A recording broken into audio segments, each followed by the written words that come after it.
¿Qué es el refugio? Ay, ya cierra la boca, sabemos todos, Santurrón. A ver, ¿pueden apagar los micrófonos?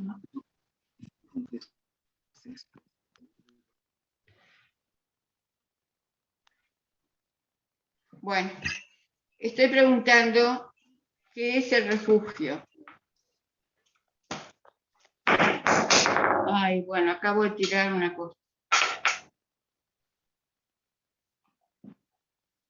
Si algún voluntario quiere decirme. Dicen que es un asilo territorial, la ONU, ¿no? Dicen No. Usted dijo, profesora, que no es un asilo, pero le dicen asilo. Bueno, le dicen asilo a nivel general, pero el concepto de refugio. A ver, Bruno, ahora. ¡Wow! ¡Está bellísimo! A ver, el micrófono, por favor. No, si hablan todos a la vez, no puedo. Le estoy preguntando a Bruno. Pero ¿no pueden apagar los micrófonos?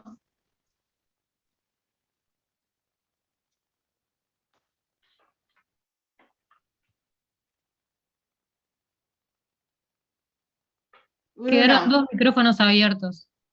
Sí, el de Araujo déjalo prendido porque se me fue la pantalla. Lo único que tengo es el micrófono. Pero entonces así podemos dejar todos los micrófonos prendidos. Pero la estoy viendo, Araujo. Yo la estoy viendo, Araujo. Sí, pero a mí se me oscureció la pantalla, no veo nada. Ah, bueno, pero... Bueno. Acá no hay nada, vivo sola y no hay nada prendido. Bruno, halo.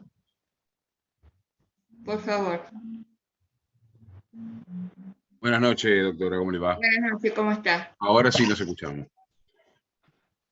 El refugio es un instituto de derecho internacional público que tiene por objeto el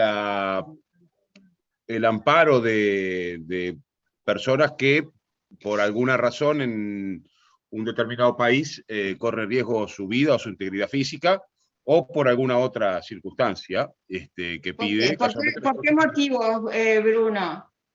Eminentemente políticos o... no solo políticos. Bélicos, bueno, derivados de cuestiones políticas, al fin y al cabo la guerra. De raza, religión. Religión, bueno, sí, de opinión, en fin, de un montón de circunstancias. Básicamente eso. Bien, ¿y qué pasa? ¿Él se va de su país pudiendo quedarse?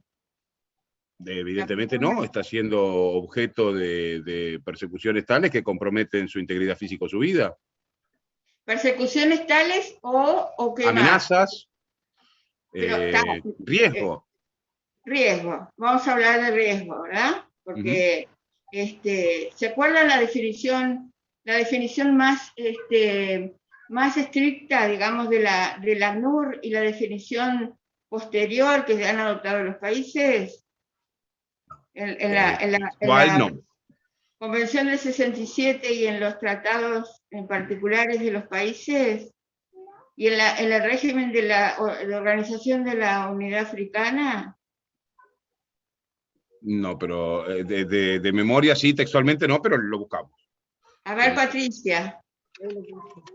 Patricia. No, yo ahí puse que a partir del protocolo de 1967 pueden solicitar la calidad de refugiados toda persona que debido a fundados temores de ser perseguido por motivos de raza, religión, como decían algunos compañeros, nacionalidad, pertenencia a determinado grupo social u opiniones políticas, se encuentre fuera del país de su nacionalidad y no pueda, o a causa de dichos temores, no quiera acogerse a la protección de tal país, o que careciendo de nacionalidad y hallándose a consecuencia de tales acontecimientos fuera del país donde antes tuviera su residencia permanente, no pueda, o a causa de dichos temores, no quiera regresar a él.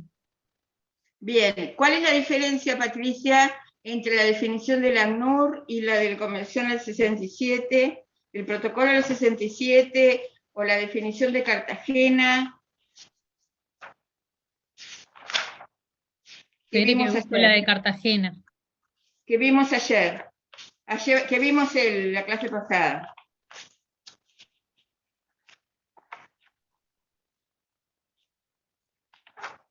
O la Declaración de la Unidad Africana.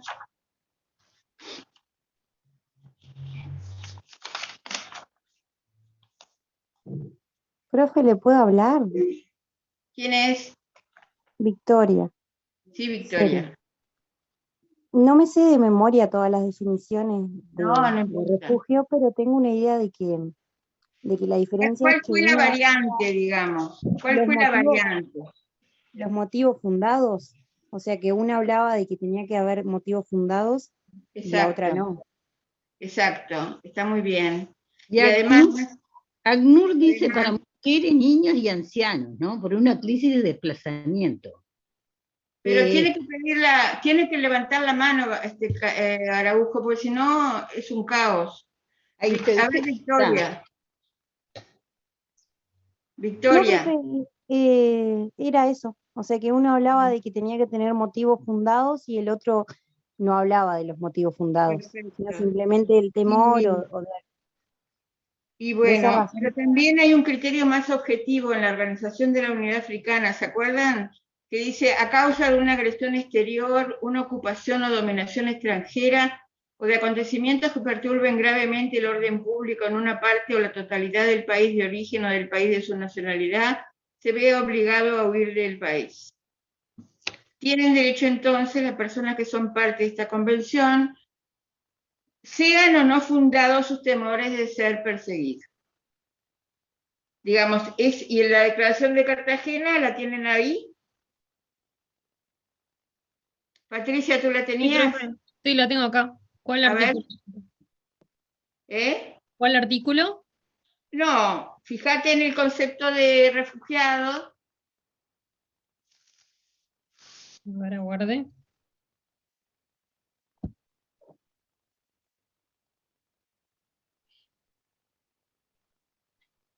Que dice, recomienda, porque no es una convención, ¿verdad? Es una declaración de presidentes y de juristas, dice, no Acá solo... dice. Acá donde dice la primera, promover dentro de los países la región adopción de normas internas. No, dice la declaración, no solo se ejecute, se recomienda que no solo se aplique la definición del 51, sino también a las personas que han huido de su país porque sus vidas, seguridad o libertad han sido amenazadas por la violencia generalizada, la agresión extranjera, los conflictos armados, la violación masiva de derechos humanos u otras circunstancias que hayan perturbado gravemente el orden público.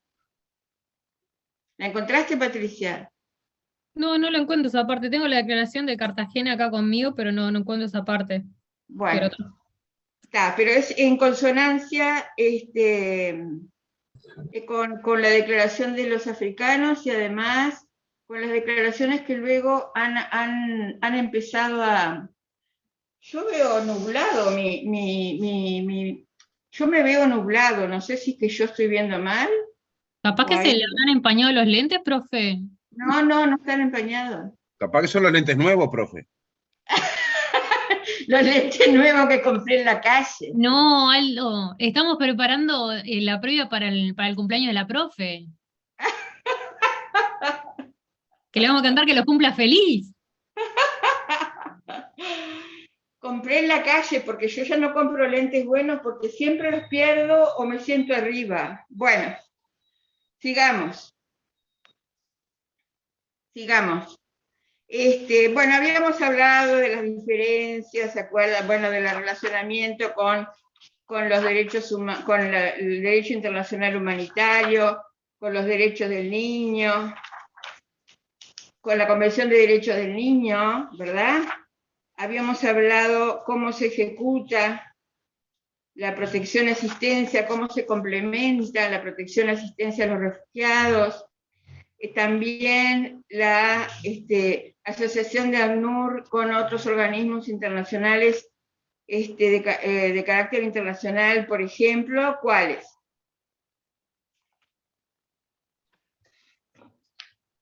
ACNUR forma parte de una red de fondos, programas, organizaciones especializadas y comisiones de Naciones Unidas. Cruz Roja, Organización Mundial de la Salud, UNICEF, OCHA, y no sé, ¿no? Alto Comisionado de la ONU, Organización de Migraciones, ¿no? La OM. La OCHA es la Oficina de Coordinación de Asuntos Humanitarios. ¿Qué, Patricia? Gracias, ¿por qué? No, le decía a un compañero, porque me dijo Patricia es la tercera, y acá me lo decía Maritza, perdón. Gracias, Maritza. Ah, ¿la tercera qué? Claro, cuando usted me estaba preguntando sobre la definición de refugio en la carta de la Declaración de Cartagena. ¿La encontraste? Sí, ahora la encontré, gracias, Maritza. Ah, bueno. Así que muy bien, Araujo, usted lo estaba mencionando, las instituciones. Sí. ¿Cuáles son?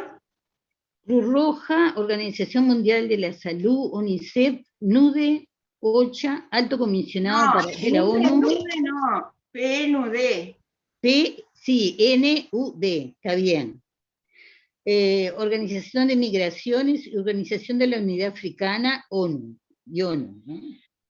Bien. Y OEA y el Consejo de Europa y organizaciones de seguridad y cooperación en Europa y también organizaciones jurídicas de Asia y de África. Tiene el apoyo también de la OIM, ¿se acuerdan que yo les dije que es un organismo intergubernamental que no forma parte de la ONU? La Organización Internacional de las Migraciones. O sea, ¿cuál es el apoyo que da la Organización Internacional de las Migraciones? Es el traslado de refugiados, a los desplazados internos y a las otras personas que requieran servicios que tengan que ver con el desplazamiento, ¿verdad? Bien. Con el CICR y la Federación y el Movimiento de Cruz Roja y Media Luna Roja, con algunas ONG, ¿se acuerda que les dije? Nacionales, internacionales y locales. Sí. La Asamblea General de la ONU reconoció la importancia del papel de las ONGs en la protección de los refugiados. Al adoptar el Estatuto de la ONU, solicitó el Alto Comisionado que se estableciera contactos con organizaciones privadas que se ocupan de cuestiones relacionadas con los refugiados y ayudar a la coordinación de esfuerzos de esas organizaciones. El AUNUR... ¿Puede ser Médicos Sin Fronteras, doctora? Claro, puede ser. El ACNUR colabora con más de 500 ONGs que son sus asociados operacionales.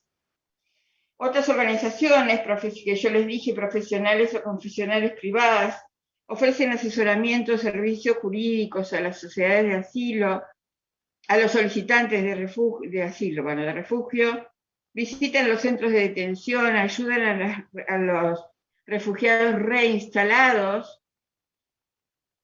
propugnan la aprobación de leyes y procedimientos nacionales que permitirán cumplir las obligaciones internacionales de su país.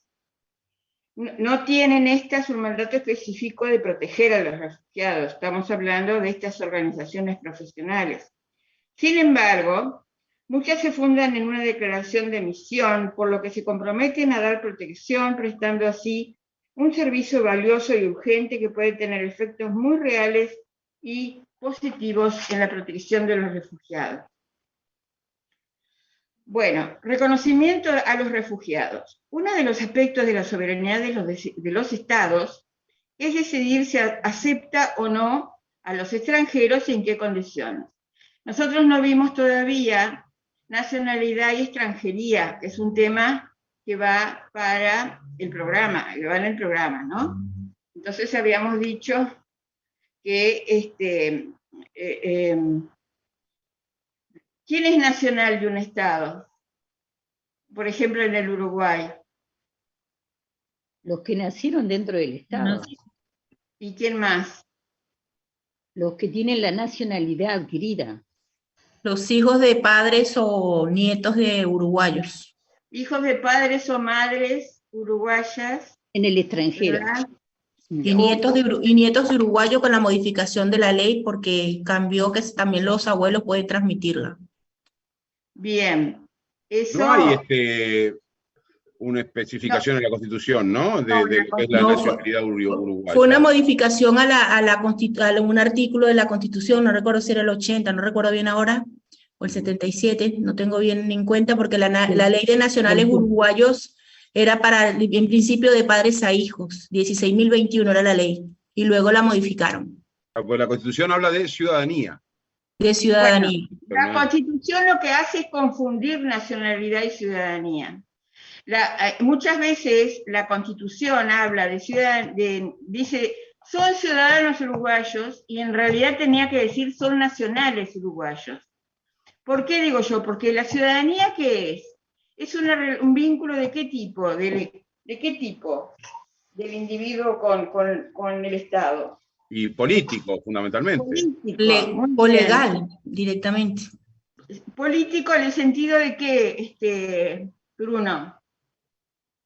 Sí, y en el sentido de que establece relaciones entre el individuo y el Estado y cómo se vincula ese individuo con el Estado. Claro, pero la ciudadanía, me estoy refiriendo a la ciudadanía. Sí. ¿Qué derechos otorga solamente? Y bueno, los derechos civiles, la de elegir y ser elegido. Votar y ser electo, ¿verdad? ¿Y la nacionalidad? Igual la vamos a ver después.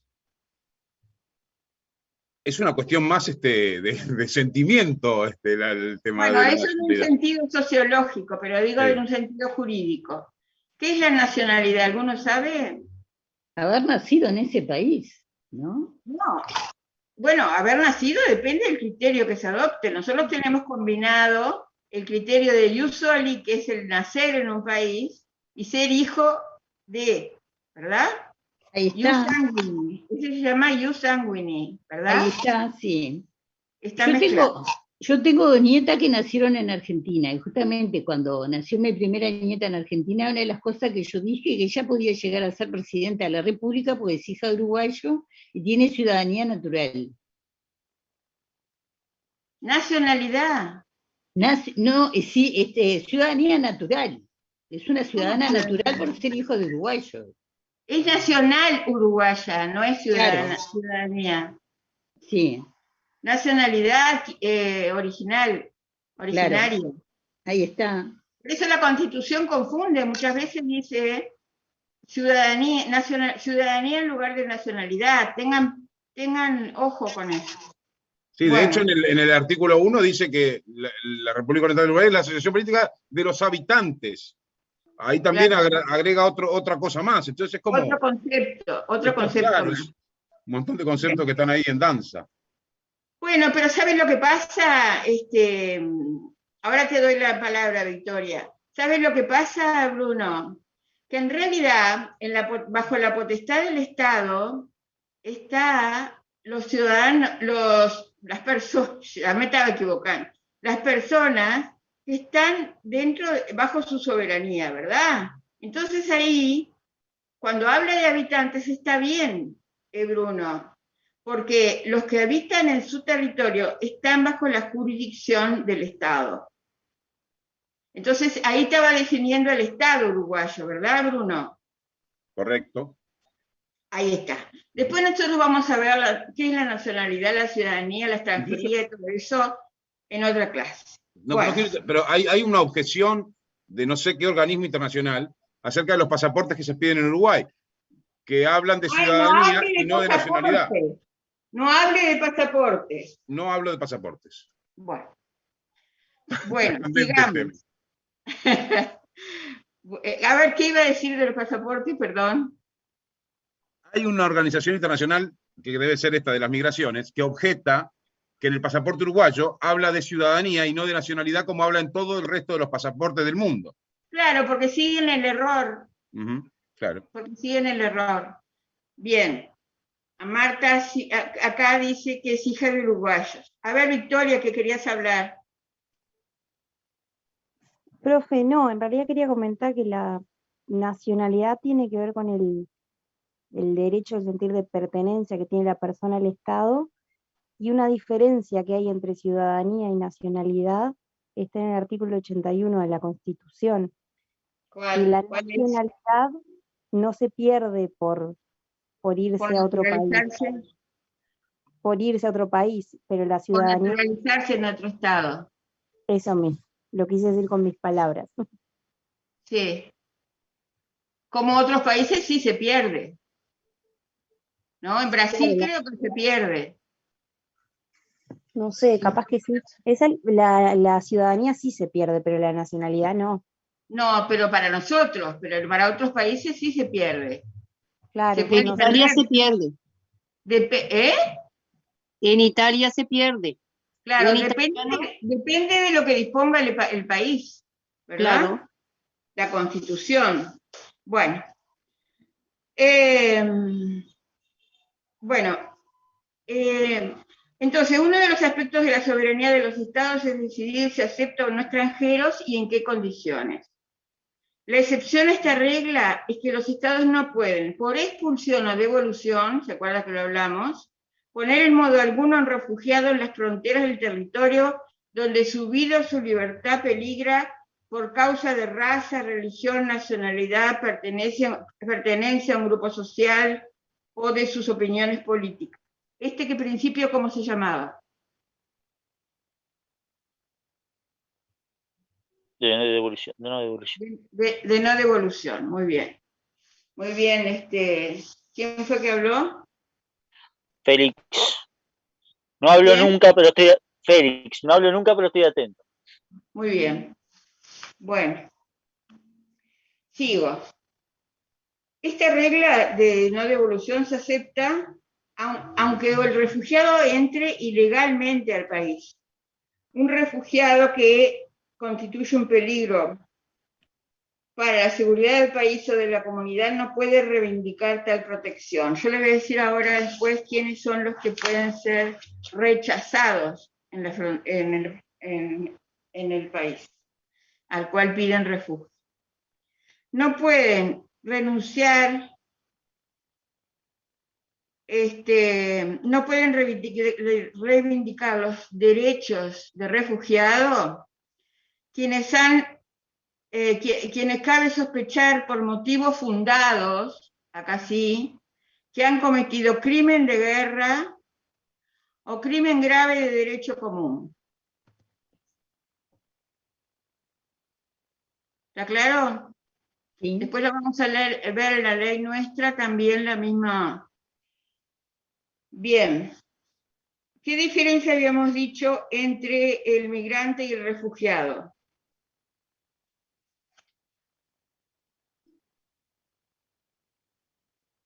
Que el migrante sale por la sola voluntad y el refugiado sale contra su voluntad, o sea, no tiene otra. No tiene otra, muy bien. ¿Puede un criminal de guerra ser refugiado? Dijimos que no. Criminal de guerra o criminal de lesa humanidad, o cuando el delito es muy grave. Se excluye especialmente de la protección y asistencia que se otorga a los refugiados.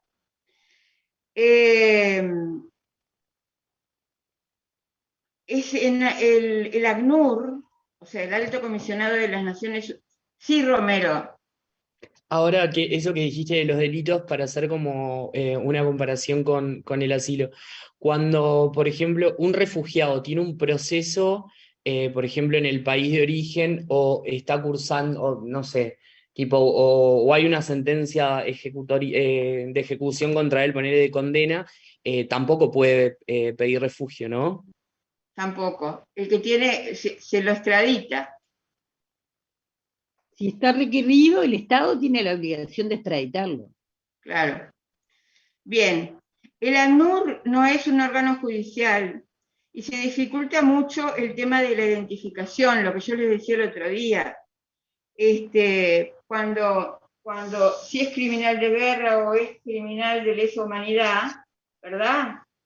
Es otro órgano, que es el Tribunal Penal Internacional, el que va a decidir. O sea, por ejemplo, es labor de los tribunales como el de Ruanda, de la ex Yugoslavia y del Tribunal Penal Internacional, que nosotros ya lo vimos, ¿verdad? Ya lo vimos con ustedes, ¿no?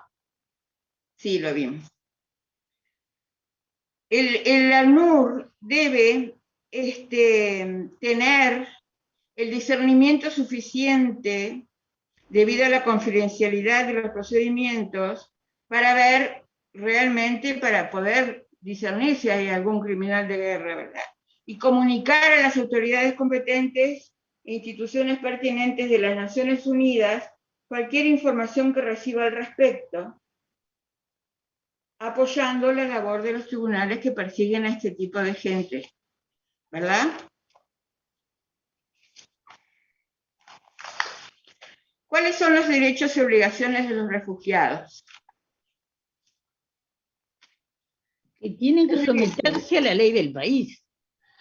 Bueno, los derechos son a un asilo seguro, o sea, a un refugio seguro, el derecho a gozar de derechos civiles fundamentales, incluido la libertad de pensamiento y de circulación, así como el derecho a no ser sometido a tortura o tratos degradantes, la atención médica, que yo les comenté el otro día que acá, o sea, los refugiados se atendían en el hospital militar, el derecho al trabajo, el derecho a la educación de los niños. En caso de afluencia masiva de refugiados, los países pueden verse obligados a alguna restricción de estos derechos, como la circulación y el trabajo, pero lo que pasa es que es todo muy casuístico, ¿verdad? Va a depender de la cantidad de refugiados y cómo se va a administrar, digamos, esas situaciones. A la comunidad internacional corresponde subsanar estas carencias. ACNUR trata de que los refugiados logren lo más rápidamente la autosuficiencia gracias a actividades generadoras de ingresos o proyectos en formación. Sí, Alonso. El derecho al acceso a los tribunales también, por el artículo 16 del Estatuto también, de Refugiados, ¿no? claro. También es importante. Todos los derechos de que gozan los nacionales de ese país, ¿verdad? A veces con alguna restricción por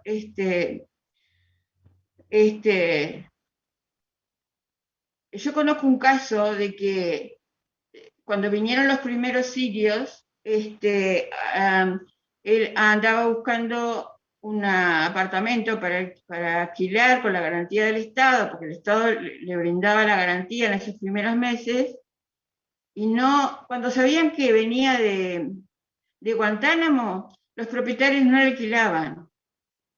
Y eso que tenían la garantía del Estado, porque venían en calidad de refugiados, estaban amparados al Estatuto de los Refugiados, a la ley de refugiados nuestra, y amparados por el Estado uruguayo. Pero pasaban esas cosas. Le digo una casuística porque yo lo vi medio de cerca. Bien.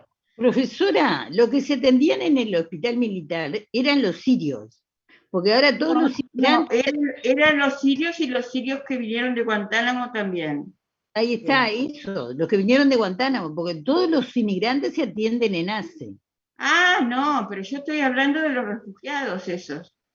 De los refugiados, sí. De los que vinieron de Guantánamo y de los que vinieron de Siria.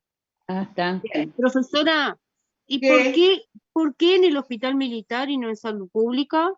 Y bueno, porque había que instrumentarlo de alguna manera y se reunieron los ministros encargados, digamos, de coordinar todas esas actividades, se habrá ofrecido el hospital militar, supongo.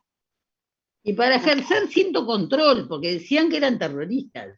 Entonces, no creo que fuera para ejercer control, porque si venían en un amparo a cumplir ciertos derechos y obligaciones que el Estado le iba a imponer, no creo que fuera para ejercer cierto control. Digo, eso es lo que a mí me parece. A mí me parece que en las reuniones interministeriales se habrá ofrecido el hospital militar, el Ministerio de Defensa, y allí marcharon, y allí fueron. Yo no sé cómo fue la interna. No es un tema de cooperación internacional, ¿no? Claro, bien. ¿Qué obligaciones tienen los refugiados? Respetar las leyes del país y las medidas adoptadas por las autoridades para mantener el orden público. Bueno, acá tengo otros apuntes sobre el alcance de la no devolución, Convención del 51, Protocolo del 67, protegidos, refugiados que tienen temores fundados de ser perseguidos por razones de nacionalidad, religión, pertenencia a determinado grupo social o opinión política. Amenaza su vida y su libertad. Y las excepciones serían cuando hay motivos fundados para considerar que el refugiado es un peligro para la seguridad del país de asilo o es objeto de una condena definitiva por un delito de participación grave. Bueno, más o menos lo que hemos venido diciendo sobre el principio de no devolución. La Convención sobre la Tortura y otras penas inhumanas, crueles o degradantes. ¿Quién es protegido en esa convención? Cualquier persona.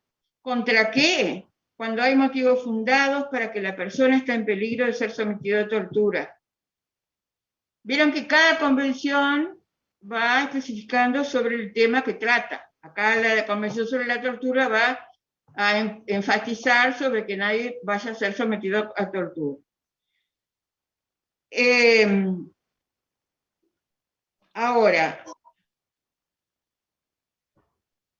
profesora, hasta que no se asienten en el país y saquen los documentos, nadie sabe que existen, pueden ser sujetos a la esclavitud también.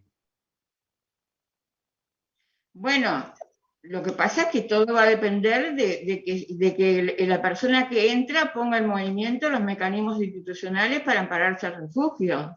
Claro. Una vez que, ahora, a lo que hablamos el otro día, los grandes desplazamientos humanos provocados por las guerras y todos los conflictos, trae como consecuencia también muchos abusos en el medio, en el trayecto, digamos, ¿no? Digo, claro. Ya ven ustedes, por ejemplo, la gente que va para Estados Unidos, que va en condiciones muy lamentables a veces no, casi siempre, o los que cruzan las balsas, ¿verdad? Los que cruzan las pateras en el Mediterráneo, ¿verdad? Disculpen, es un colega que me llama y yo lo tengo identificado con ese sonido yo ya sé que es de Salto. Bueno, los que cruzan y que mueren en el medio del océano muchas veces, ¿verdad? Y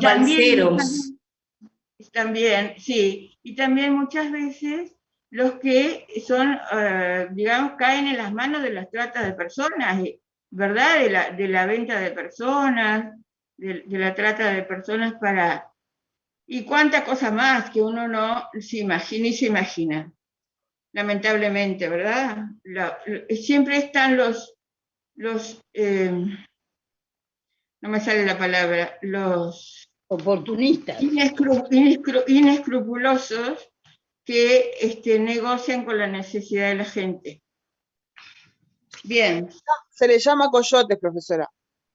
Coyotes se llama. En la frontera México-Estados Unidos, ¿no? Ahí sí, creo que se le llama coyotes. En el otro lado no sé. Bien. Los métodos utilizados para reconocer a una persona como refugiado varían de un país a otro. El ACNUR estableció pautas generales sobre normas mínimas de procedimiento para determinar la condición de refugiado.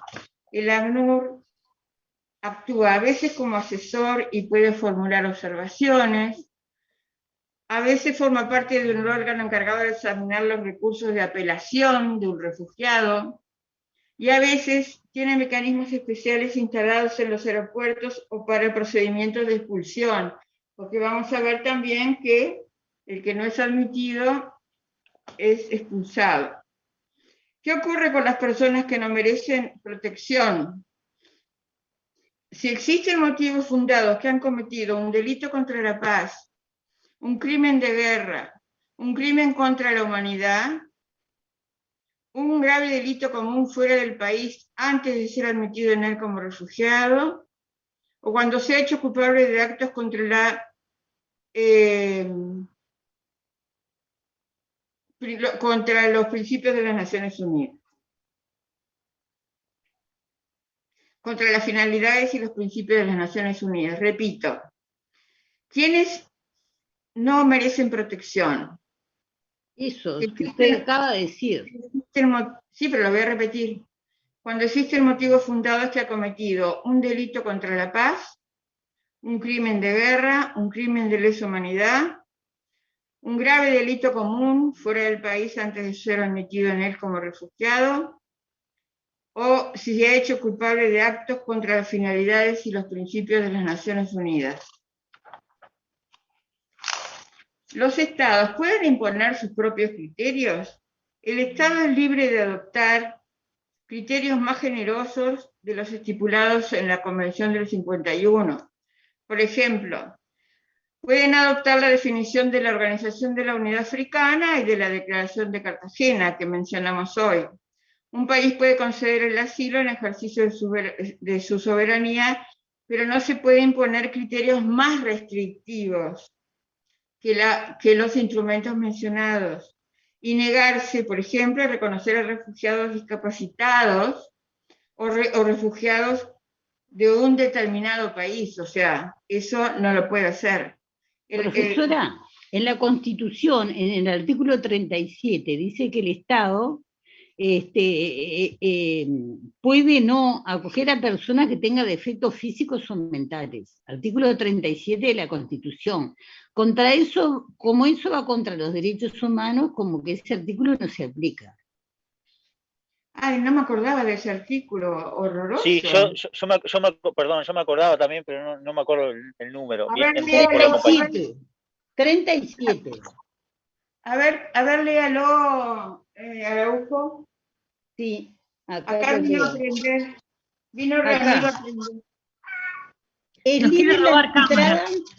Sí, es libre la entrada de toda persona en el territorio de la República, su permanencia en él y su salida con sus bienes, observando las leyes y salvo perjuicio de terceros.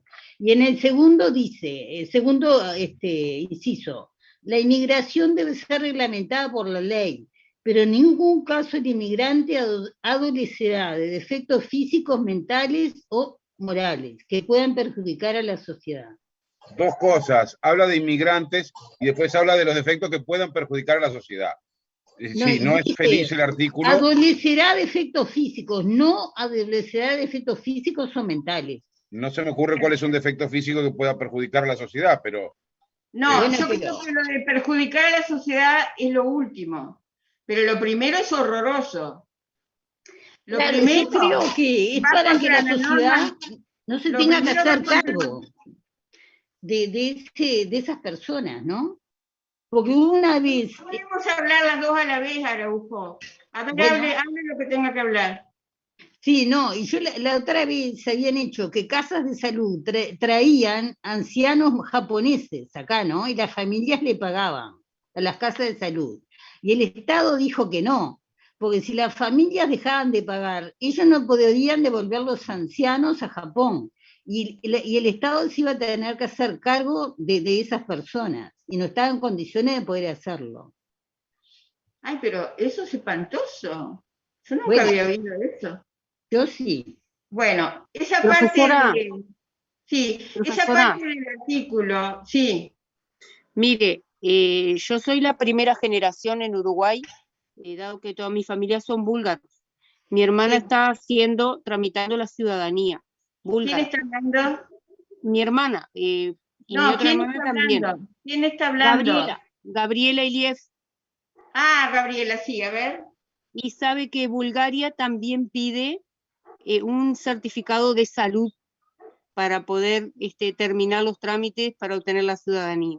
Bueno, también pero lo hace así. El certificado de salud es una cosa, aunque te pidan un carnet de salud en algún lado, pero otra cosa es que no te acepten un discapacitado. Claro, pero igual le piden que esté bien la persona, que se acredite, que se certifique por médico, que no padece. No aceptan está un discapacitado. ¿Eh? No, tiene que certificar que está sano. Esa. Pero una cosa es que la persona venga con una enfermedad, el ébola, es verdad, a contagiar a todos los uruguayos. Y otra Claro, cosa claro. es que una persona tenga una discapacidad que no tiene nada que ver. Sí. O Por sea, eso- habría que ver el IEF, Ilief. cómo dice exactamente la constitución de ustedes. Me fijo y después le cuento. Bueno, Ujú. ahora, ese artículo de la constitución uruguaya me parece de terror. No me acordaba. Sí, es el 37, inciso segundo. Pero va contra la norma de Yukoyen. Ahí está, Y por va eso no contra se todo- aplica. No, por y va eso no contra se todo- aplica. Y va contra todas las convenciones que Uruguay ha firmado en materia de derechos humanos. Una cosa, yo creo que ahí el 37 hay esa última parte donde dice si se comprueba, no se refiere a la discapacidad, se refiere a las circunstancias morales que puedan poner en peligro. También dice Morales, pero también dice Morales, pero también Pero no, dice, a ver, ¿no se puede dividir ese artículo? es el inciso segundo, A ver, que léalo. dice eso. Lo voy a leer tranquila. Sí, Acá. tranquila. No Sí, se pongan nerviosos. el inciso primero, es libre la entrada de toda persona en el territorio de la República, su permanencia en él y su salida con sus bienes, observando las leyes y salvo perjuicio de terceros. Inciso segundo, la inmigración deberá ser reglamentada por ley, pero en ningún caso el inmigrante adolecerá de defectos físicos, mentales o morales que puedan perjudicar a la sociedad. Sí, Dice- aparentemente los tres cosas podrían perjudicar a la sociedad según el tenor de la Constitución. Es de terror. No, porque yo digo, los defectos morales pueden perjudicar a la sociedad, pero los defectos físicos Y mentales, ¿no? y mentales, por Porque si es favor. Down, si es una persona Down, tiene derecho a entrar, ¿no? Imagínense cualquier persona con una discapacidad. Es de terror ese artículo, pero ¿cómo no? En tantas reformas constitucionales no lo han sacado. Pero la Constitución nuestra es de 1967, de ahí hasta la fecha los derechos humanos han evolucionado muchísimo. Pero claro, a ver, Agustín. Profe, sí, yo me acuerdo que creo que fue en 2018 se había dado el debate parlamentario de esto y querían reglamentarlo, pero Faropa, Juan Faropa, ¿saben quién es? Sí. Bueno, salió, creo que fue uno de los primeros que dijo que, bueno, que en realidad está en desuso ese artículo. O sea, está vigente, porque no está derogado, pero no se usa. Bueno, pero hay que sacarlo igual, porque es una afrenta a los derechos humanos que esté presente ese artículo en la Constitución. Bueno. Acá el tema es ver qué es lo que se considera perjudicial para la sociedad. Este artículo fue el que fue reglamentado cuando se hizo la ley por el tema del coronavirus, la que prohibió, entre otras cosas, el ingreso al país de los que estaban, o sea, que se cerraron las fronteras. Pero estamos hablando de la Constitución, Ramiro. Claro, pero esa ley venía a reglamentar el artículo 37 y 38. Sí. Ojo, mire que no estoy defendiendo este artículo, ni mucho menos, no se me vaya a confundir, simplemente tratando de analizarlo. ¿No? La ley 19.932, que es del 21 de diciembre de 2020, la ley de la emergencia sanitaria, dice reglamentación de los artículos 37 y 38 de la Constitución de la República. Porque se entendía que el ingreso de personas al país podría ser perjudicial para toda la sociedad. Había un una situación excepcional por una pandemia, nada que ver. Claro. De hecho, se violaron también un montón de derechos humanos. Yo tengo derecho a regresar a mi país cuando quiera y sin embargo no lo podía hacer. A ver, ocurrió muchas... está reglamentado por ley. Claro, hay determinadas circunstancias hay derechos que se pueden limitar, digamos. Claro, por el interés público, o sea. Interés general, claro. que Farop había dicho que el Instituto Nacional de Derechos Humanos había dicho obviamente que estaba en desuso, pero que a la vez había sido derogado tácitamente por otras normas de derechos humanos. O sea que... Bueno, sí, porque había sido derogado por otras normas, por todas las normas que hay, Claro, por todos los tácitamente está tratados, derogado por otras normas en materia de derechos humanos. pero claro, y además por los tratados que el Uruguay es parte. Claro, ¿verdad? pero no alarmes, está ahí la norma, es texto muerto en realidad. Ya. Bueno. Es el riesgo del concepto del interés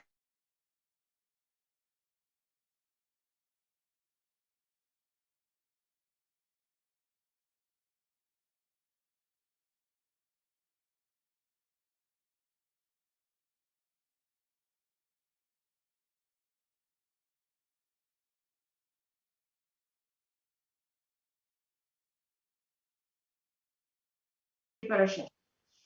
Bueno. Entonces, o sea, lo que establece entonces es que no se pueden poner criterios más restrictivos. Adrián Matón, ¿qué quería decir?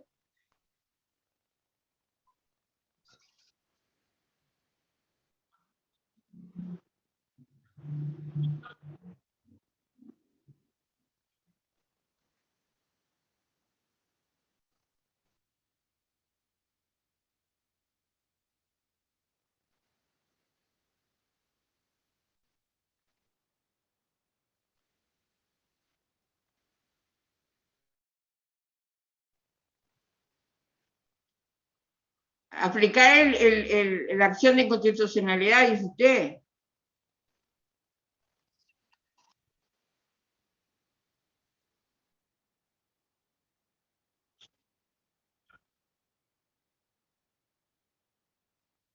Bueno, lo que pasa es que usted fue la...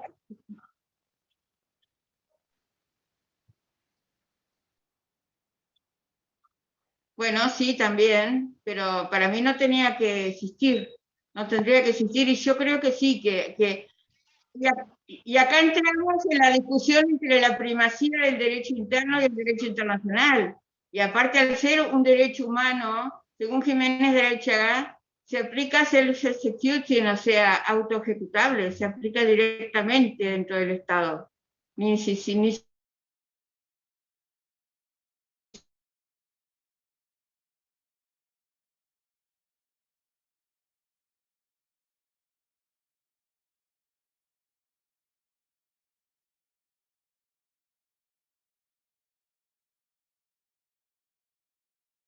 Internacionales, lo que se tendría que plantear sería la inconveniencia.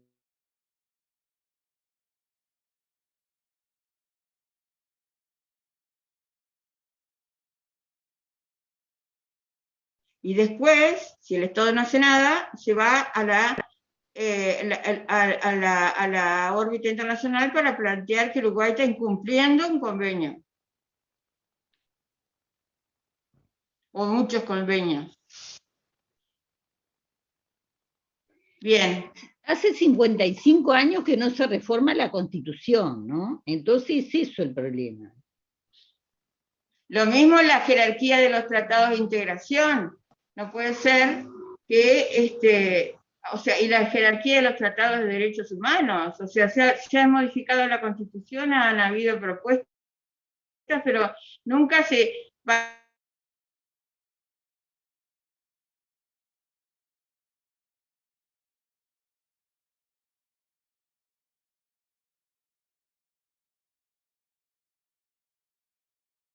No se puede negar a un refugiado o un refugiado que venga de un país determinado. Bien. En el caso de afluencia masiva, ¿qué pasa si se satura la capacidad de protección?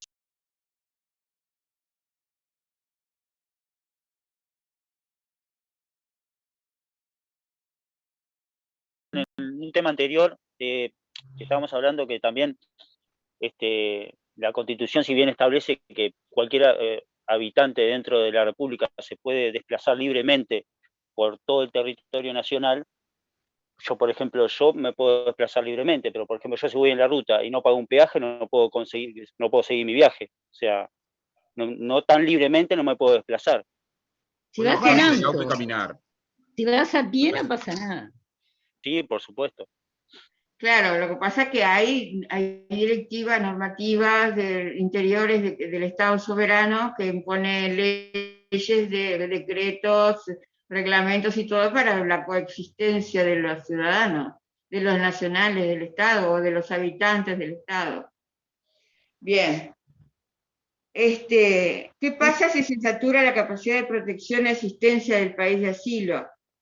El ACNUR hace lo posible por mantener las fronteras abiertas y movilizar el apoyo internacional. La intervención oportuna salva vidas y propicia la estabilidad regional y alienta la cooperación internacional. ¿Cómo se examinan las solicitudes? Si ustedes hubieran venido a la clase de la doctora Sande, que yo les conté, que las invité, la directora de Derechos Humanos de Cancillería el otro día, ella es miembro de la CORE, o sea, de la Comisión de los Refugiados, y estuvo súper interesante, les hubiera gustado. Yo los invité, a las clases extras que a veces vienen invitados a mi clase de Derecho Humanitario, siempre están invitados ustedes, ¿saben? Bien, pero yo les he avisado, yo cada vez que haya les voy a avisar. Bueno, ¿cómo se examinan las solicitudes? ¿Cómo se puede hacer cuando son aluvión de refugiados? Entonces, individualmente no se puede, porque vienen en malón de refugiados. Entonces, el país de asilo puede hacer un reconocimiento prima facie de grupos, es decir, una primera instancia, como aquella calificación preliminar, ¿se acuerdan del asilo? Pueden hacer una calificación prima facie de esos grupos que entran al Estado. Ello permite brindar protección y asistencia a las necesidades mientras se trata de establecer una solución duradera, dejándose de lado inicialmente la cuestión de la condición de refugiado en el sentido de la Convención del 51 y Protocolo del 67. Eso compete al funcionario de migraciones que recibe al pretendido.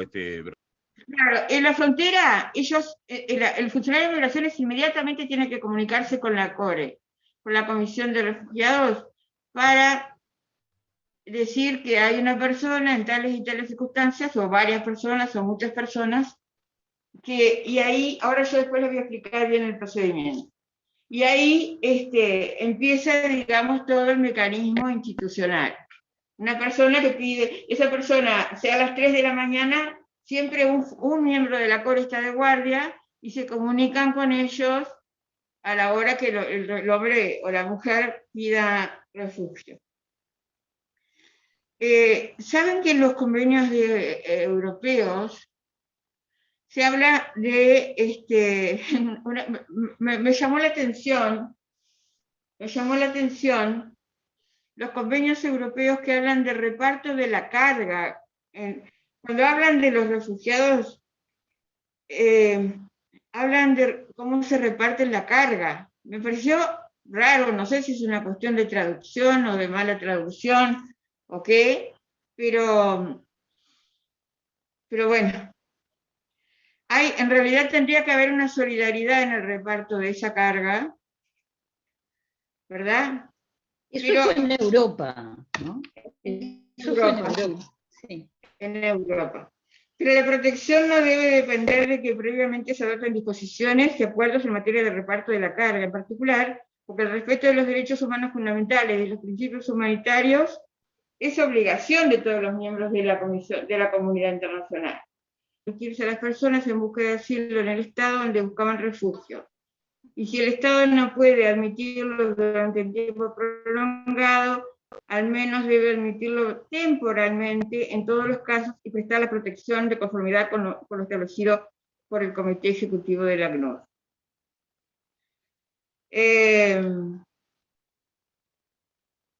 ¿Se acuerdan cómo se llamaban a los que se salían de la definición? A los refugiados que pedían amparo y se salían de la definición de la Convención del 51 y del 67, se llamaban refugiados bajo mandato. ¿Cuáles eran? Los desplazados internos, ¿se acuerdan? Los apátridas, los repatriados, todos esos se llaman refugiados bajo mandato. ¿Por qué bajo mandato? Porque el mandato del ACNUR amplió la protección, los apátridas, ¿se acuerdan? Porque el mandato del ACNUR amplió la protección de los refugiados. Bien.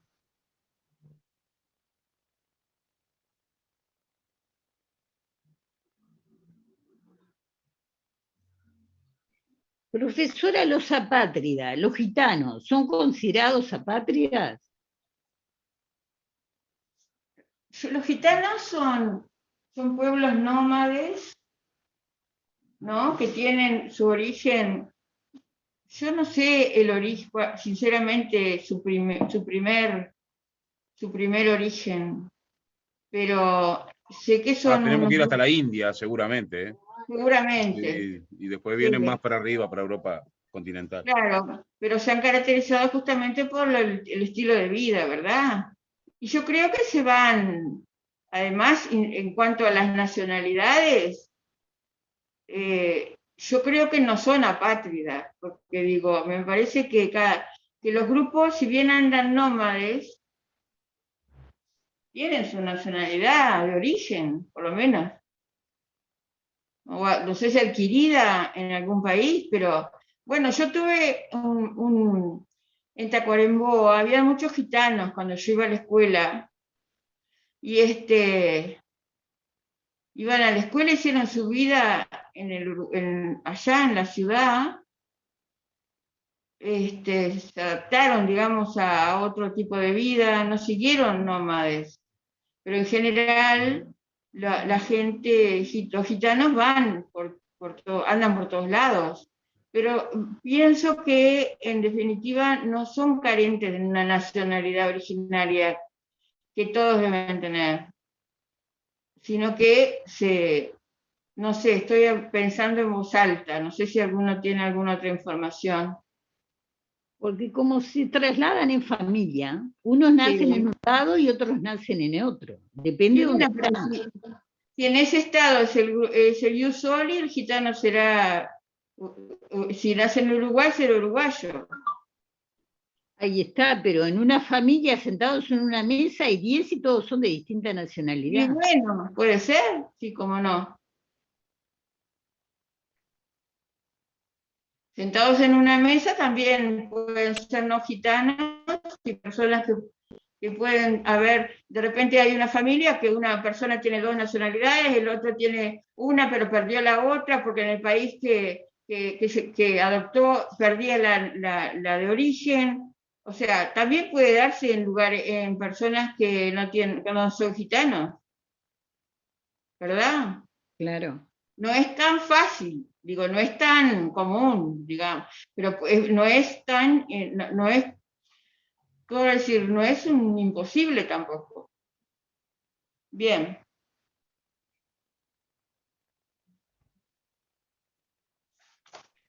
Bueno.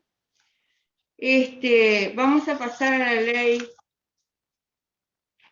ley uruguaya.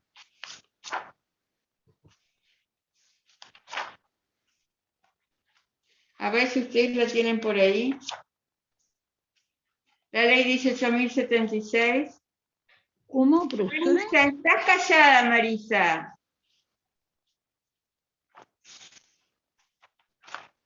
Estoy aprendiendo. Derecho de los refugiados, publicado el 5 de enero de 2007. Acá la tengo, profe. ¿Qué número es? 18.076. 18.076. Gracias. Marisa, ¿tú sos venezolana? Sí, profe. Ah. ¿Entraste como refugiada o...? Como esposa de un uruguayo hace 22 años. Ah, hace 1000 años. Por Es eso. más uruguaya que nosotros, Maritza. Más uruguaya que nosotros. No, sí. no. ¿Cómo que no? El No, no, no. corazoncito lo tiene allá. No más uruguaya que obviamente que todos mis colegas uruguayos, obviamente, ¿no? Pero ya hace 22 años que vivo acá y sin embargo todavía con este acento me preguntan si me vine con la última camada. Claro. Yo todos los cubanos que encuentro por ahí, el otro día se reía en el ciber un muchacho, el dueño, porque entró un cubano y yo le dije, ¿sos cubano? Sí. Entonces le empiezo a recitar, cultivo una rosa blanca en junio como en enero, para el amigo sincero que me da su mano franca, que es la de José Martí. ¡Ay, quedan tan encantados! Porque yo la sé, siempre la supe de chiquita, porque mi padre me la enseñó. Y el día también entré al supermercado y el guardia de seguridad le dije, cultivo una rosa blanca. Y él siguió y estaba tan contento porque yo la sabía toda la poesía. Profe, te van a llevar detenido un día. Es broma. ¿Por ¿Y qué qué? hacías en un ciber? ¿Sigue existiendo los cibers? Sí, porque tenía que ir a escanear y yo no sé escanear. Entonces tenía que ir a escanear las solicitudes de ¿cómo se llama? Del parcial. Tenía que mandarla a escanear, yo no sé todo eso. Entonces, sí, hay un ciber que debe ser el único en Montevideo, o uno de los pocos, que es enfrente a mi casa. ¿Frente a tribunales? ¿Hay uno frente a tribunales? No. Bueno. Vamos a ver. No, debe haber poquísimos. Y aparte soy muy amiga del matrimonio. Ah, se lo hace un ayudante. Sí, yo sé que se puede hacer el celular, pero nunca. Ya lo mando desde acá para que me lo escaneen y ya está. El otro día estaba allá y está lleno de inmigrantes porque están sacando fotos para los pasaportes, o refugiados para los pasaportes, para esto, para lo otro. Y entonces el dueño se muere de vergüenza porque se vio cubano, le empieza a recitar la poesía de José Martí. Bueno. Ley 18.076, publicada el 5 de enero de 2007. En el diario oficial, ¿verdad? Como yo les dije, cada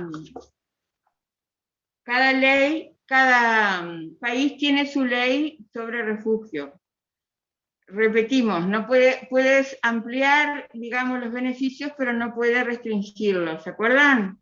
Que lo dijimos recién. Bueno. Definición de refugio. A ver, ¿quién la tiene por ahí? Yo la tengo, profe, acá. Bueno, dale, Valeria. Patricia. Valeria, bueno. Artículo 1. Derecho al refugio. Toda persona tiene derecho a solicitar y recibir refugio en el territorio nacional, en salvaguardar de su vida, integridad física, moral e intelectual, libertad y seguridad. Sí. Seguimos. Artículo 2. Cláusula de inclusión. Será reconocido como refugiado toda persona que a.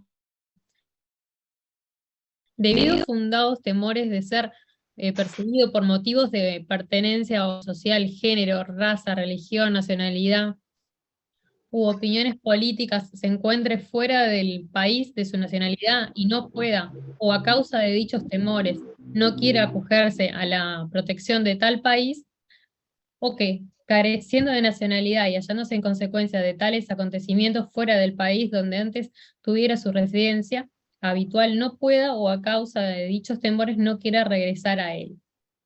B. Acá me está preguntando un compañero si el polizón de un buque entra como refugiado, si puede entrar. No importa la forma como entre, si es legal, si es ilegal, se admite la forma. Profe, Se admite que entre como sea. yo en realidad, un comentario nada más, trabajé mucho con buques y me tocó ver, y se cumple realmente el tema de refugiados.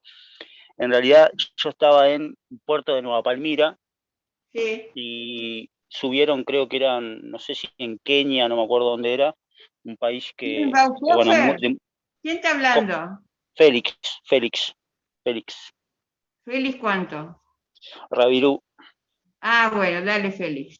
Sí. Y habían 2 polizones, se le dice así, es la forma de decirle cuando ingresan a un barco en la cual no tienen libreta, no tienen documento, nada. Estuvieron creo que 2 días en la escala de un barco, agarrados en la escala de un barco. La escala del barco es la escalera que va al costado del buque, que se baja para cuando llega a puerto. Bueno, iban ahí, estuvieron 2 días ahí, agarrados ahí, hasta que un guardia los vio y los metió dentro del barco, llegaron al puerto y bueno, mandaron una comitiva de Montevideo que los trajo para acá, para asistirlos acá en la capital. O sea que... Entraban como refugiados. Exacto. Yo en ese momento, obviamente, no estaba estudiando abogacía, desconocía cómo era todo el trámite, pero sé que fueron bien atendidos por médicos y bueno, y demás. Claro. La forma como entran no importa. Si vienen indocumentados, tampoco, obviamente. Bien, gracias, Félix. Podrían venir dentro del barco, no colgados en una escalera, qué peligro.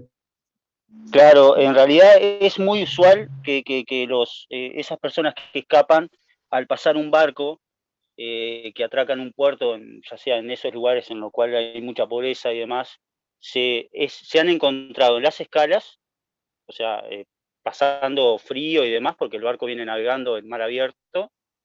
Se meten también en las anclas, porque suben por las anclas de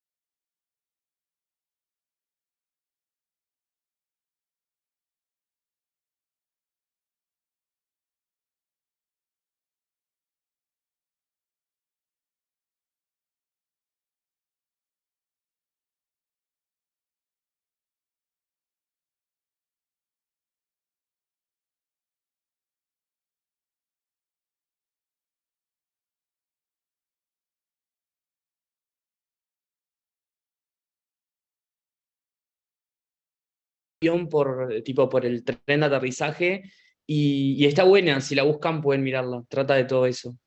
¿Cómo se llama? Ah, no me acuerdo. Va a ser medio difícil de encontrarla. Bueno, después la busco y se la... ¿Cómo la buscamos a vos? Bueno. No sé, también, después la busco también y... profe, la obligación de, perdón, la obligación de prestar auxilio en mar abierto también, ¿no? Que creo que también pertenece a derecho público. Recuerdo también una familia francesa que había roto tenían un pequeño bote, ellos viajaban por el mundo y también un barco los vio y los subió, llegan al puerto de ahí de Nueva Palmira y bueno, ahí mandan a una comitiva de la Embajada de Francia que va hacia el puerto y bueno, y ahí ellos los traen acá a Montevideo. Claro. Félix, ¿tú sos marino? No, trabajé como agente marítimo muchos años. Entonces vi muchas cosas de esas porque la verdad ahí es donde se ven todas esas. Pero es que, claro, porque yo a lo que voy es que se cumplen las cosas, porque a veces uno lee todo esto y dice, no, pero se cumple en realidad y sí se cumple. Claro. O sea, se cumple. Porque si no trae también responsabilidad para el Estado. Exacto. Porque el Estado, ADU se llama. ¿Quién dice? Agustín ADU. ¿Qué dice? ADU con tilde, se llama la película, para el que la quiera ver. Ah, ADU. Bueno, por lo menos ya la tenemos ubicada. Gracias, Agustín. Gracias, Félix, por Por favor. por el aporte. Claro, ahí es donde se ve, ¿verdad? Sí, Marta te agradece, Marta. Te agradece tu interesante intervención, Félix. Gracias. Bien.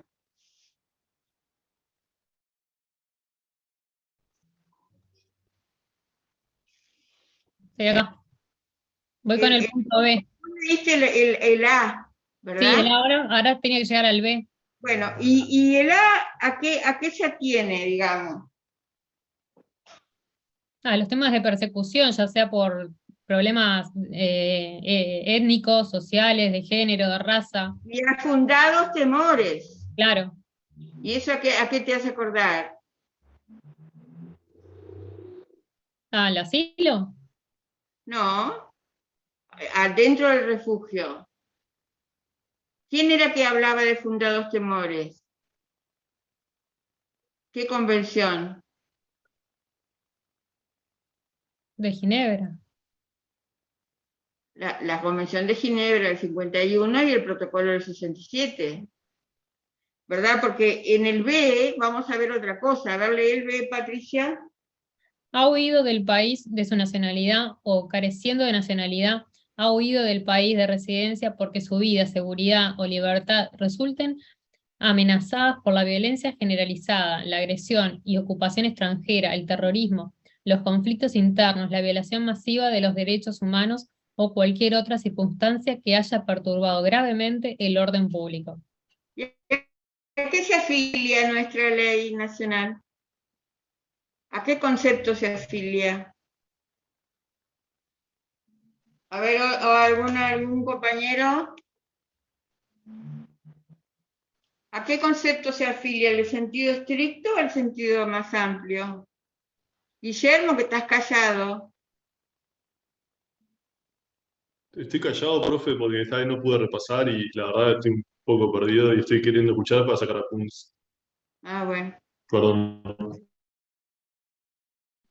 No, tranquilo. Se afilia al criterio amplio, al criterio de la Organización de la Unidad Africana, al criterio de Cartagena. Por el artículo 72 de la Constitución. No entiendo lo que dice. El artículo 72 de la Constitución, que dice que no son solo esos, sino que pueden ser muchos más, ¿no? Sí, bueno, pero no... No son taxativos. Sí, pero el artículo 72 de la Constitución, no es, lo único que coincide con esto es que no son taxativos, pero nada más. Pero mire lo que dice, la enumeración de derechos, deberes y garantías hecha por la Constitución no excluye los otros que son inherentes a la personalidad humana o se derivan de la forma republicana de gobierno. Claro. Derechos, deberes y garantías. No, pero acá no estamos hablando de los refugiados. Ahí está, pero por eso digo que no son taxativos, son abiertos. Ah, en lo que coincide con el 72 es en eso, que no es taxativo. Claro. No es taxativo y además que adhiere el concepto más amplio de la Convención de la Declaración de Cartagena o de la Convención de la UASI. Bien. Cláusulas de exclusión, nulidad y revocación. No tendrán derecho a gozar de la condición jurídica de los refugiados en territorio uruguayo los ciudadanos uruguayos. ¿Ustedes qué les parece? ¿Solo los ciudadanos serán los que no? ¿O serán los nacionales? No terminó de leerlo. Creo que se refiere a todos. A mí me parece que se refiere a todos. Los ciudadanos Yo creo uruguayos, que si no especifica si naturales o legales. No, pero aparte no, yo diría los nacionales uruguayos. Más allá, de ciudadanos es un concepto más estricto. Sí, si no, ¿qué pasaría con los chiquilines, con los menores de edad, por ejemplo? En ese caso. ¿Y qué pasaría con los que, claro, con los que no pueden votar y con los que no pueden ser electos? Bueno, para mí ahí hay un error de nacionalidad y ciudadanía. Bueno, a ver, punto B, Patricia. Bueno, las personas que reciben protección o asistencia actual de un órgano u organismo de la Organización de las Naciones Unidas, distinto al del Alto Comisionado de las Naciones Unidas para los Refugiados. O sea que esos están excluidos, ¿verdad? Seguí. Cuando esta protección o asistencia haya cesado por cualquier motivo, sin que la suerte de tales personas se haya solucionado definitivamente,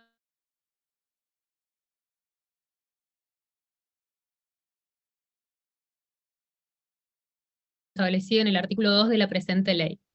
Bien, eso está claro, ¿no? ¿Quién más? Punto C. A ver,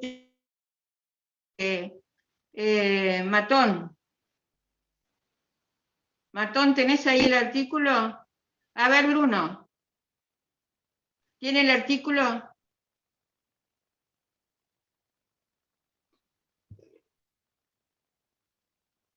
¿Quién más está excluido? Está muteado, Bruno. ¿Eh? Las personas que gozan Ahora sí, perdón, de la discúlpeme. protección. Las personas